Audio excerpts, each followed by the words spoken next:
Marvel's Avengers Infinity War is said to be the greatest crossover event of the century.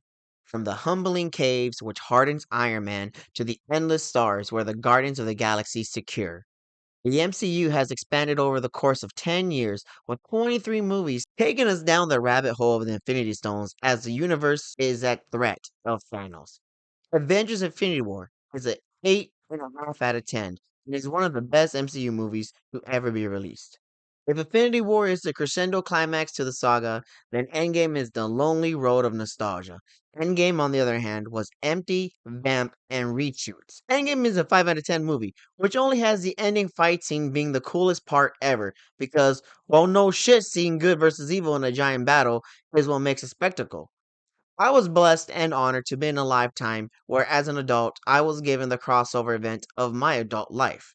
But Infinity War isn't the best crossover, not by a long shot. That title goes to the crossover event of my childhood, possibly the greatest source of horror media ever. Freddy versus Jason.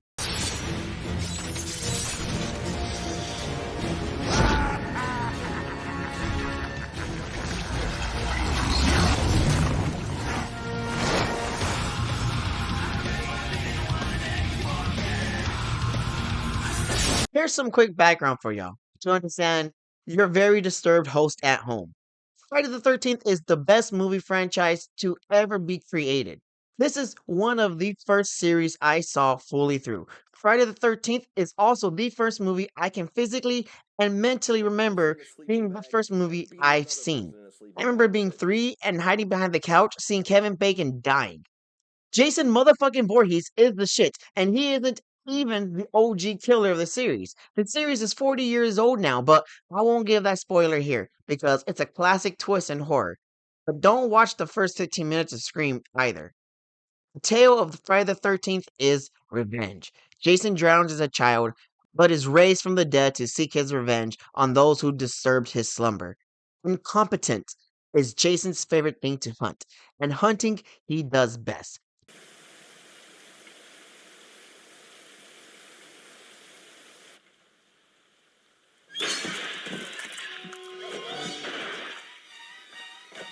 Jason was born in Crystal Lake, but has seen the world, space, and even hell on his bloodthirsty rampage.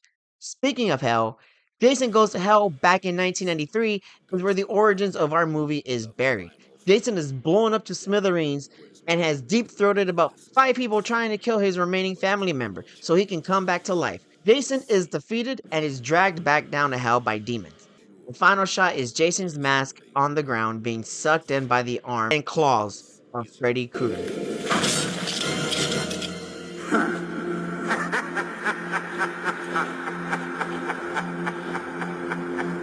As a child, watching this movie in 2001 fucking shook me harder than the towers collapsing. It wouldn't be until 2003, 10 years after Jason Goes to Hell, where I see another favorite horror icon of mine burn his way back to the main screen. And their fear gave me the power to invade their dreams. And that's when the fun really began. Nightmare on Elm Street is Johnny Depp's first movie ever. This is a fact I wanted to share. It's also a fact on the VCR tapes of this movie. Also advertised to draw in the crowd because Depp would soon be launched into stardom due to this horror classic. Friday the 13th established the horror tropes of the genre, where Nightmare on Elm Street showed horror movies could be cinematic experiences. Nightmare literally flipped the world upside down to kill Johnny Depp. The creators of horror back then had to put in a lot more work to prove in order to show the industry that horror movies can be a watchable thrillers that didn't need fantasy monsters roaming among the film. The tale of Nightmare on Elm Street? Revenge. Again. Kruger kills and sexually abused teenagers. He was freed, and the parents didn't like this one bit, so they took their fiery revenge on this pedophile, as every neighborhood should. Both of these series are vastly different in their writing, deaths, and presentation of killers. We have Friday the 13th, which is taken seriously, but the situations Jason gets himself into are funny as hell. Manhattan, fighting Carrie, space, and being brought back to life like Frankenstein are all great ideas that no other horror movie icon can achieve, if you ask me. The only other horror movie icon I can think about being in these wacky situations is the Leprechaun, but that motherfucker is made to be goofy. Jason is the only serious motherfucker to be put in a cow suit and will still be taken seriously. The place we are supposed to feel safe and secure in are now the stalking grounds for a serial killer. Our dreams, which hold a fantasy of great heights, are now the lowest pits of hell themselves. So why oppose these two against each other? Not my arm! I am now going to change this video's direction. I was going to talk about why Freddy vs. Jason was and still is the greatest crossover ever, but I'd rather talk about the legend of Icarus, the girl boss who flew too close to the sun. A classic tale old as myths and brighter than the sun that sent this poor child into the ocean. Bronze Age Greek mythology of Icarus is a tale wrapped in the moral lessons of not letting your pride get in the way of your own success. Hubris is a Greek word translating into pride, overconfidence, and arrogance. Hubris is a trait which isn't a virtue, unlike patience, something Freddy doesn't have. After rewatching the movie today, I realized that Freddy Krueger's name is the leading one, yet he's the one who gets dogged on the most in the movie. I find it very fitting due to Freddy's ego, wanting him to be the star of the show again. Not strong enough yet. Well, I will be soon enough. Until then, I'll let Jason have some fun. Icarus and his father, Daedalus, are in prison on the island of Crete, waiting for death. Daedalus creates wings from feathers and wax. He and Icarus use the wings to escape, only for Icarus to be caught up in the moment that delivers him a death blow as the wings melt and he plummets to his death at the bottom of the ocean. This is Freddy Krueger's character arc in Freddy vs. Jason. Hubris is funny to witness and dangerous to hold. The Empire has the Death Star, which makes him the most destructive force in the galaxy. Yet this ultimate power gets to their head when they're defeated by a small rebel force. Freddy has awoken the beast from his slumber, and now he is unable to put the chains back on the hell he's unleashed onto the world again. Hear my voice and live again!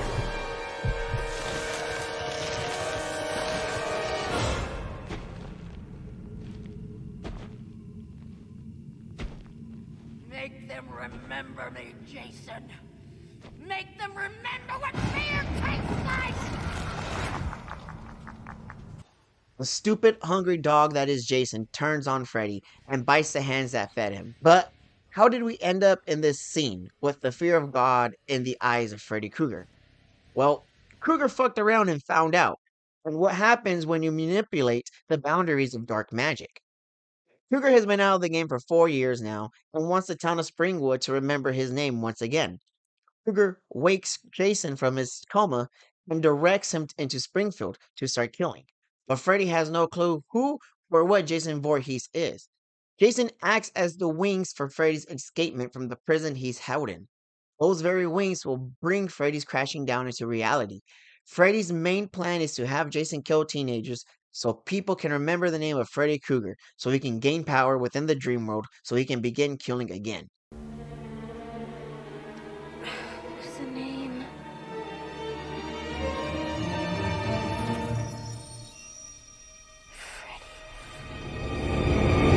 Jason, however, just keeps killing and killing and killing and killing, to the point where he steals the death of Gib from Freddy.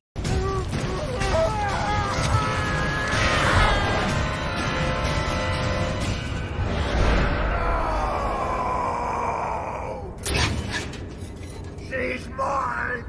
Mine! Mine! This pisses off Freddy so much he has to take things into his own hands to stop Jason. It will be Freddy's desire to be remembered again that will be his demise. Freddy takes over the body of Freeberg and uses Immobilizing to stun Jason in his bloodthirsty path. This scene alone shows how vast Freddy's hubris is. Freddy is in the world of creation. Freddy rules the dream world. Freddy has all-knowing power, and when it comes to dreams, Freddy takes slices from Jason. They are just blue balls for Jason, where Freddy grows back his arms and starts showing Jason who's really pulling the strings.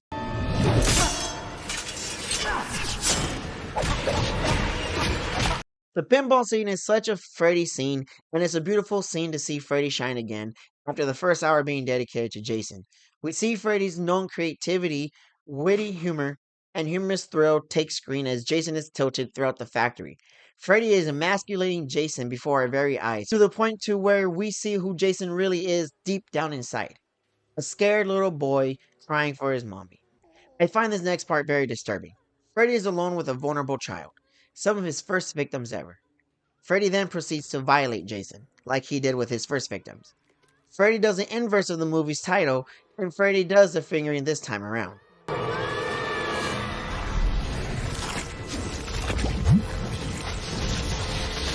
What do you think scares children? Monsters, ghosts, losing in Fortnite when you're the last two?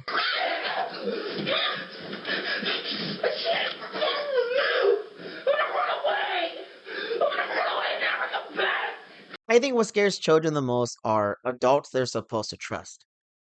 Have you guys ever seen that smoking commercial where kids see their parents as monsters?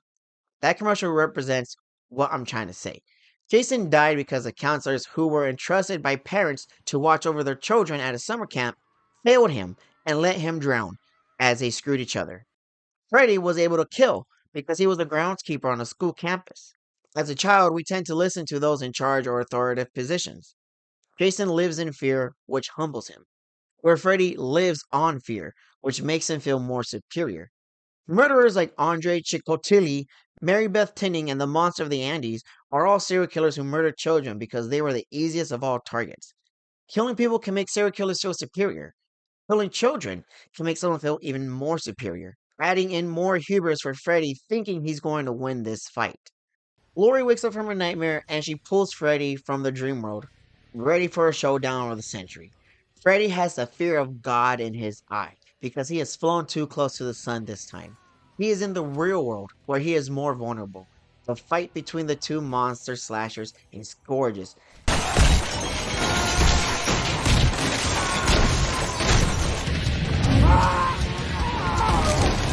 And what gave a 7-year-old me a boner for the first time. Hubris kills the best.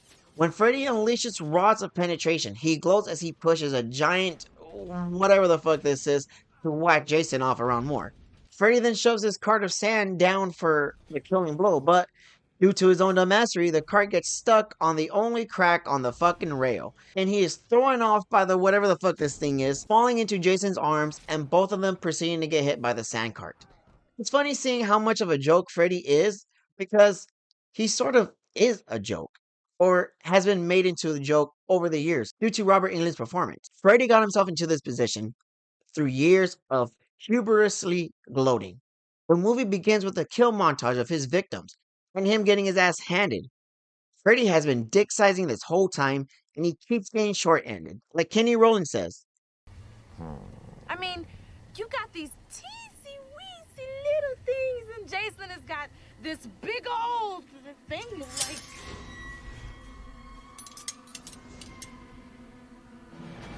hubris is one hell of a drug. In the climax of the movie, Freddy thinks he has won because he's got the last stab in.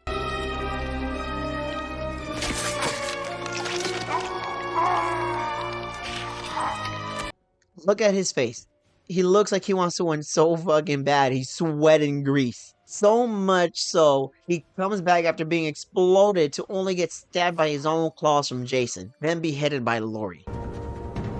Welcome to my world, bitch! Freddy's own invention had a part in killing him, like Icarus Swings did with him. Double entendre to the max. Freddy Krueger dies, or that's what we think, because we were sequel baited into Blue Ball Central. I really did wish Ash vs. Freddy vs. Jason would have happened. Freddy vs. Jason should have been titled Freddy vs. the World, because this dude is tossed around like a joke. This movie fucking raw dogged Freddy so much that it rocked him into another level of comedy. Being hubris is funny to observe from the outside, because it exposes the shortcomings and flaws someone like Freddy Krueger will have. He's an asshole who feels superior killing children, only moving to teenagers once he's unable to be physically hurt. But in the real world again, after being superior for so long, he's weak, vulnerable, clueless, and a fish out of water. Freddy Krueger flew too close to Elm Street and plunged into Camp Crystal Lake. I love Freddy vs. Jason because these two horror icons are my favorite, and just seeing them beat the shit out of each other for a while and show them why they're so unique in their own ways being displayed on the screen is what makes this movie so fucking great. Yes, the movie did favor Jason the most, but this is all part of the movie's plot when showing Freddy's arrogance and superiority complex. We thought a monster like Jason would make a great lapdog, when in reality, he unleashed Cerberus. Freddy thought he had everything in his hands until he realized the dream he was holding on to turned into a nightmare.